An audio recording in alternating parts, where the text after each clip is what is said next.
আলাইহি সাল্লাম রাসূলের নাম শুনবা তো মুমিনের অন্তরে ফুটিয়ে শ্রদ্ধায় দুরূদ বের হবে সাল্লাল্লাহু আলাইহি ওয়াসাল্লাম।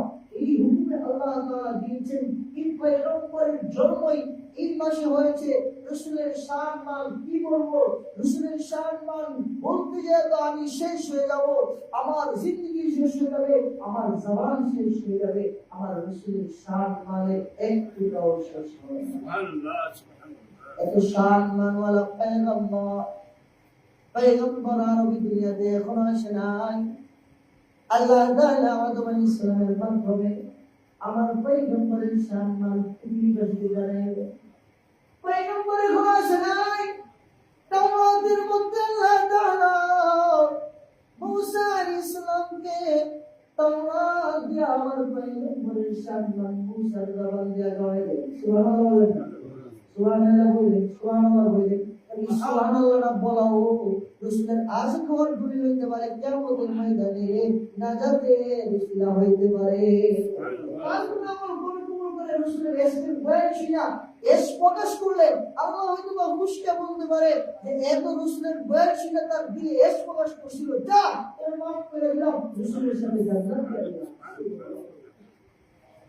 আবার আল্লাহ রাসূলকে পাঠানোর আগে মূসাকে পাঠাইলেন। তাওরাত দিয়া মূসার জবান দিয়া রাসূলের শান মান গাওয়াইলেন। ও দুনিয়ার মানুষেরা শুনে নাও, কিয়ামতের আগে তোমাদের জন্য সূরা বেজার নাম হবে মুহাম্মদ সাল্লাল্লাহু আলাইহি মুহাম্মদ সাল্লাল্লাহু আলাইহি ওয়াসাল্লাম। যার শান নাম হবে, যার শান মানের হবে। সুতরাং মুহাম্মদ সাল্লাল্লাহু আলাইহি ওয়াসাল্লাম যখন আসবে তোমরা সবাই মুহাম্মদ রাসূলের হাত ধরে মুহাম্মদ সাল্লাল্লাহু আলাইহি ওয়াসাল্লামকে মানিবা। তাওরাতে শুধু রাসূলুল্লাহর শান, রাসূলুল্লাহর শান মূসা আলাইহিস সালামের খালেদ দেখছে, শুধু তাওরাতে মুহাম্মদ রাসূলুল্লাহর শান, মুহাম্মদ রাসূলুল্লাহর শান। এর সহ্য হয় নাই। অনেক দেখা যায় অতি ভক্তিগিরি দেখাইতে যায় বেয়াদবি করে দেয়। এক হুজুরের ভক্ত আরেক হুজুরের বদনাম করে, এরকম মানুষ আছে না নাই? হ্যাঁ, তুমি একজনকে মহব্বত করো, আরেকজনের বদনাম কেন বলবা? আমি তাকে মহব্বত করি, তাকে মানি, উনিও ভালো। আমাদের সমাজ এরকম হয়েছে, ধরেন একজনে যে যার সাপোর্ট করে তারা আসমানে উঠে বেড়ায়, আর আরেকজনের ভক্তরা তার একেবারে সব জমিয়ে নিচে নামায় ফেলে। এরকম আছে না নাই? এক হুজুরের ভালোবাসে তুই হুজুরে উঠাইতে উঠাইতে আসমানে ফেরেশতা আল্লাহর উপরে নিয়ে যায়, নাউজুবিল্লাহ বলে। আর একজনের অসম্মান করে তার গাইতে গাইতে গাইতে গাইতে চুপ করে টাকার মাটি নিচে নিয়ে যায়।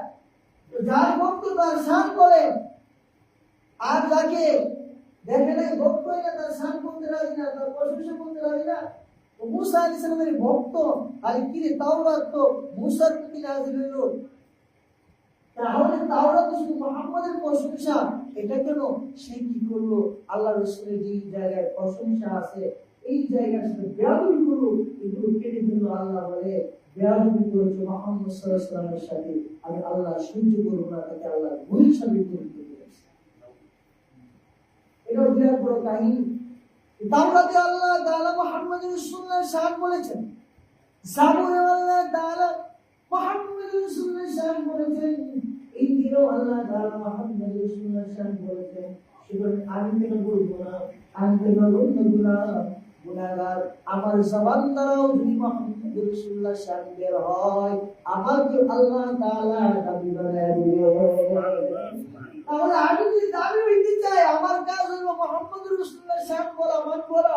কারণ মুহাম্মদ রাসূলুল্লাহর শান বলবো তো দাবি হয়ে যাব। পৃথিবীর ইতিহাসে যারাই মুহাম্মদ রাসূলুল্লাহর শান বলেছেন, মুহাম্মদ রাসূলুল্লাহর ভালোবাসা দেখাইছেন, দুনিয়াতে জান্নাতের সার্টিফিকেট পাইছেন। শুধু তাই না, দুনিয়াতে থাকতেই তারা জান্নাতি হয়ে গেছেন। তাদের মাকাম আল্লাহ এরকম দিয়েছেন। আল্লাহ কোরআনে বলেছেন, রাদিয়াল্লাহু আনহু ওয়া রাদু আন, আমি আল্লাহ তাদের প্রতি রাজি, তারাও আমি আল্লাহর প্রতি রাজি। সুবহানাল্লাহ। সাইয়্যিদুনা ওমর রাদিয়াল্লাহু তাআলা রাসূলুল্লাহর কাছে এসে বলে, ইয়া রাসূলুল্লাহ, ইয়া হাবিবাল্লাহ, আমি আপনাকে ভালোবাসি, তবে আমার জান থেকে বেশি আমি আপনাকে ভালোবাসতে পারি না। রাসূল বললেন, তুমি মুমিন হতে পারো না। ওমর বলে, ইয়া রাসূলুল্লাহ, কি বলেন? যতটুকু পর্যন্ত তোমার জান মাল থেকে, নিজের জান থেকে, মা বাবা থেকে, সন্তান থেকে, লা ইলাহা হাত্তা তুরা হাব্বাইহি ওয়ালিদি ওয়ালাদি ওয়ান্নাস আজমাইন। ওরে মাশিরা যতটুকু পর্যন্ত তোমার জান মাল, মা বাবা, সন্তান সন্ততি, এরকম কি তোমার নিজের থেকেও আমি রাসূলকে বেশি ভালো না বাসবা, ততক্ষণ পর্যন্ত মুমিন হতে পারবা না। সুবহানাল্লাহ বলেন না? ওমর বলে, ইয়া রাসূলুল্লাহ, ইয়া হাবিবাল্লাহ, আল্লাহর রাসূল, আমি ওমর আপনাকে আমার জান থেকে তো বেশি কিভাবে ভালোবাসবো? আল্লাহ রাসূল বলেন, ওমর, জান থেকে বেশি যদি ভালো না বাসতে পারো, মুমিন হইতে পারবা না। আমার চিন্তায় পড়ে গেলেন, চিন্তা করতেছে না, কি ব্যাপার, আমি জান থেকে বেশি না ভালোবাসলে ওমরকে মুমিন হইতে পারবো না।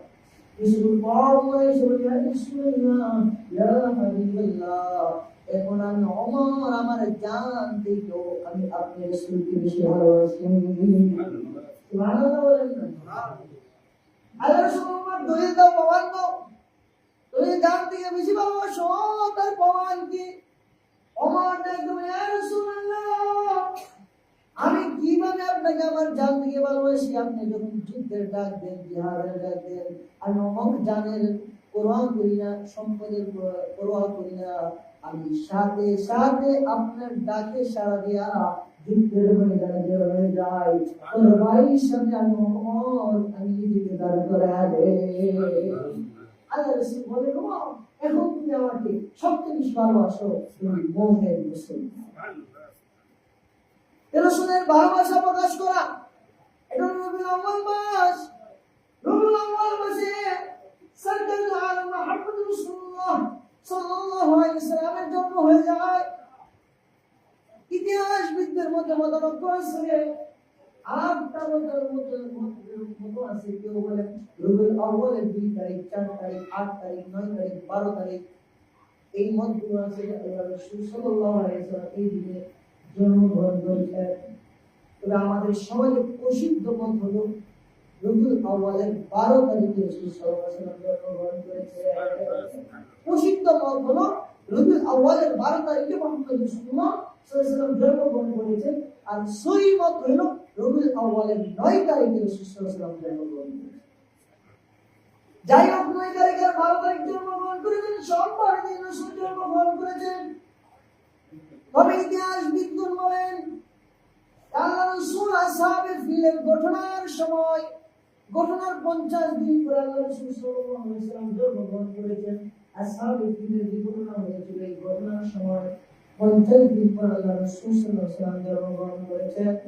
এই বছরে জন্মগ্রহণ করেছেন, কোন তারিখটার বিষয়ে মতানৈক্য আছে, কিন্তু বলেন যে আসহাবে ফিলের যে ঘটনা হয়েছে যে বছর, এই বছরে আল্লাহ রাসূলের জন্ম হয়ে গেছে। রাসূলের জন্মটা খুব বরকতওয়ালা জন্ম। রাসূল সাল্লাল্লাহু আলাইহি ওয়াসাল্লাম মিলাদুন নবী, মিলাদ মানে জন্ম, নবী মানে নবীর জন্ম। মিলাদুন নবী সাল্লাল্লাহু আলাইহি ওয়াসাল্লাম মানে রাসূলের মিলাদ, জন্মদিনের আলোচনা। আমার রাসূল সাল্লাল্লাহু আলাইহি ওয়াসাল্লাম আল্লাহ তাআলা